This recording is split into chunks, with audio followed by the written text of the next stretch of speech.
Pois é, e a gente segue acompanhando a situação em Israel neste momento, 1 da madrugada agora em Israel, mas a gente segue trazendo os especialistas, os nossos convidados, professor de Relações Internacionais da ESPM, vai conversar com a gente o Günter Rudsit, já participou várias vezes aqui dos programas e telejornais da Jovem Pan. Professor, seja muito bem-vindo, ótima noite ao senhor.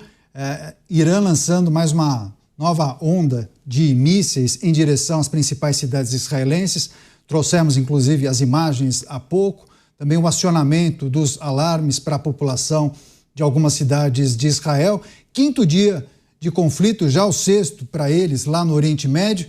Quais são as análises necessárias para esse momento do conflito, os caminhos possíveis? Quais são as considerações para abrir essa entrevista, hein, professor? Boa noite, Daniel, a todos que nos assistem. Obrigado pelo convite, sempre tá um prazer aqui com vocês.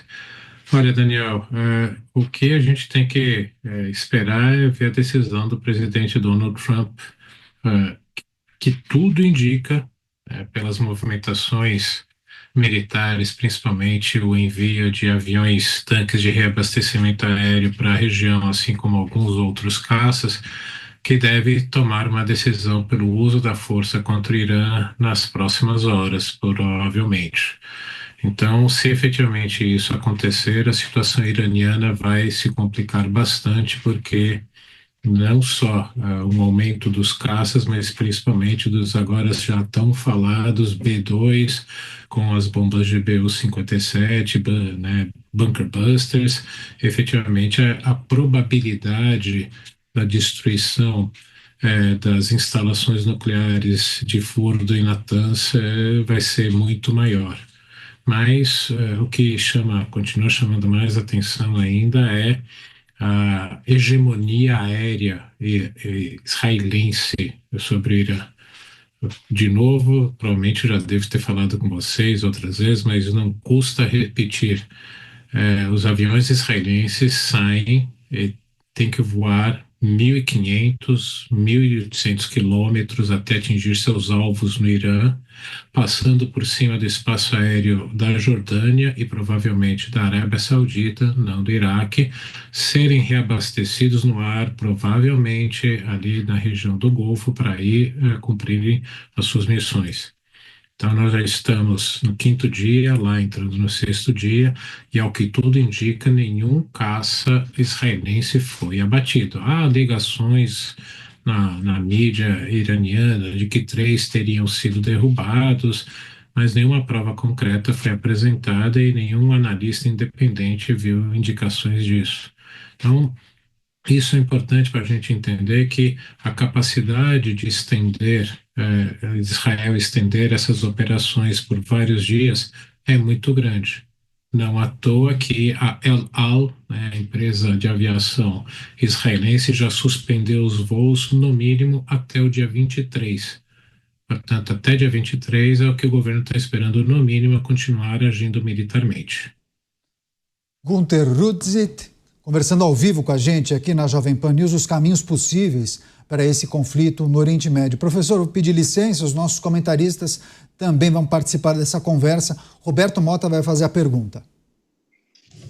Professor, é inevitável que o Irã desenvolva um dia ou adquira uma arma nuclear?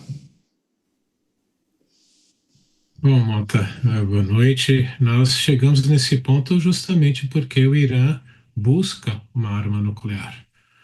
De novo, não custa lembrar, o Irã é signatário do Tratado de Não Proliferação Nuclear, portanto já não poderia ter, e Israel não é signatário do tratado. É por isso que muitas vezes as pessoas, mas Israel tem, por que que Irã não pode ter? Parte desses 2 princípios. Segundo, após a descoberta desse programa militar, não civil, o militar, sanções foram impostas ao Irã, aprovadas pelo Conselho de Segurança, portanto, com a aprovação da Rússia, maior aliada militar e político do Irã, e que vem tentando limitar essa capacidade. E como o governo iraniano vem né, desenvolvendo aos poucos, não, do ponto de vista israelense, não tem como não agir. O que eu quero dizer com isso? Se não for agora, vai ser em algum outro momento. Porque do ponto de vista de Israel, e aí não estou fazendo julgamento de valores, estou fazendo simplesmente uma análise estratégica, o governo israelense, seja ele Bibi Netanyahu ou qualquer outro político israelense, não vai admitir um governo que não reconhece o direito de Israel existir ter uma arma atômica. As pessoas às vezes esquecem. Israel tem o tamanho do estado de Sergipe, tem 10 milhões de habitantes. 10 ogivas nucleares podem colocar a pura existência de Israel em risco, e por isso que o governo israelense, qualquer que seja ele, vai agir militarmente. Portanto, mesmo que o Irã queira, se não for dessa vez, mais para frente, Israel vai voltar a agir. É isso, nós seguimos acompanhando imagens ao vivo de Tel Aviv durante essa entrevista. Qualquer novidade a gente atualiza para a nossa audiência, você que nos acompanha pela TV por assinatura, emissoras de rádio e plataformas digitais. Próxima pergunta, Luiz Felipe Dávila. Com você, Dávila. Professor, boa noite. Professor, é inacreditável como o Irã negligenciou todos os sinais nas negociações nas últimas semanas de que uma ação militar poderia ocorrer. Parece que o Irã não acreditou em todos os sinais dados. Agora, se o conflito escalar pelo que o senhor bem disse agora, com o envolvimento dos aviões americanos, com os bunker bombs e destruir Fordow, isso inevitavelmente poderá levar a uma mudança de governo no Irã? E que governo seria esse?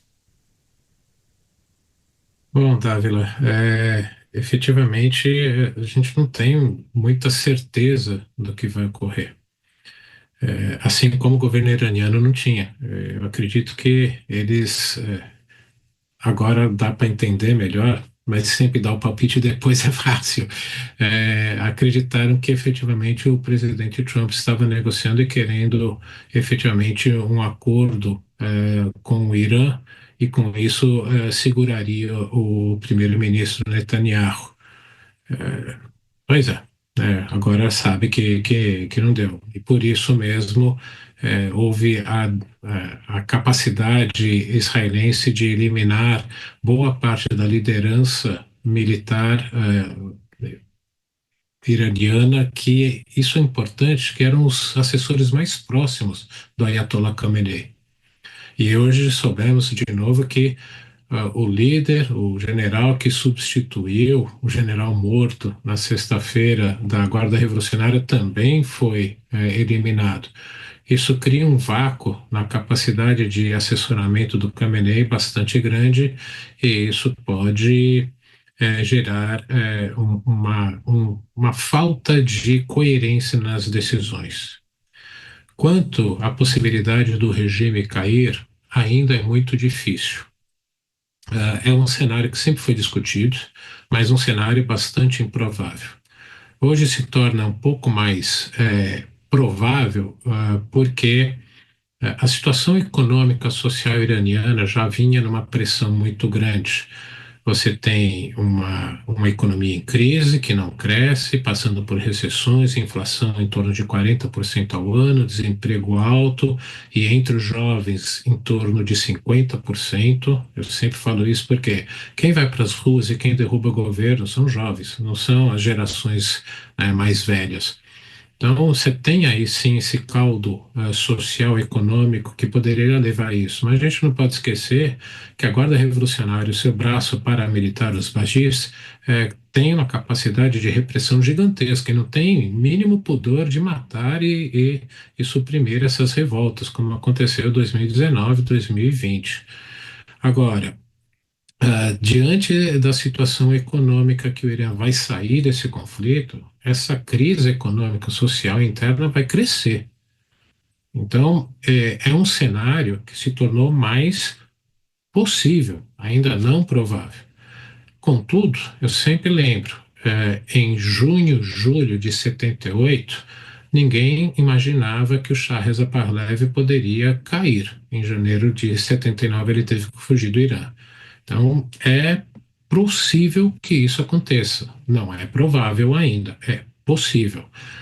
Quem vai assumir é difícil dizer, porque, por exemplo, quando o Shah Reza Pahlavi caiu, tinha se formado um governo de coalizão nacional que não era ligado aos ayatollahs, aos clérigos. E foi justamente um golpe dentro dessa derrubada do Shah que levou à formação da República Islâmica. Então, há forças ainda ali dentro que não estão organizadas para isso e que, no momento em que um governo cai, qualquer um pode conseguir chegar ao poder. É isso. Günter Rudsit, professor de Relações Internacionais da ESPM, conversando ao vivo com a gente aqui na Jovem Pan, os caminhos possíveis e prováveis para esse conflito. Conversaremos em outras oportunidades, certamente, né, professor? Grande abraço, boa noite e até a próxima. Eu que agradeço, boa noite a todos, até a próxima.